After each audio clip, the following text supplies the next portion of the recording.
He always comes on market days and holds a lovely bunch. And in the market square he stays and never seems to think of lunch. Lord, thou hast here thy 99. Are they not enough for thee? But the shepherd made answer, this of mine has wandered away from me. And although the road be rough and steep, I go to the desert to find my sheep. You are old, Father William, the young man said, and your hair has become very white, and yet you incessantly stand on your head. Do you think, at your age, it is right?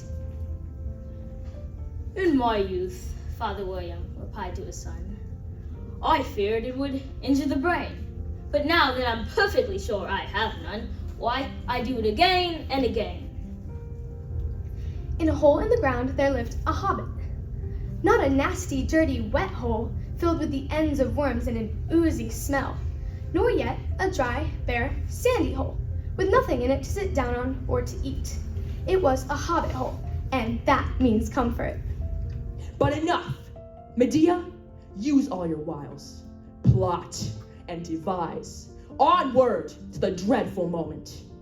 Now is the test of courage. Lashed to the helm, all stiff and stark with his face turned to the skies, the lantern gleamed through the gleaming snow on his fixed and glassy eyes. Then the maiden clasped her hands and prayed that saved she might be, and she thought of Christ who stilled the wave on the lake of Galilee.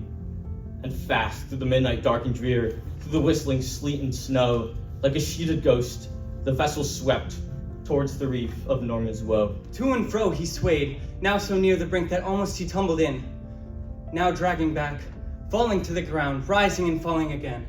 And all the while he hissed, but spoke no words. The fires below awoke in anger. The red light blazed, and all the cavern was filled with a great glare and heat.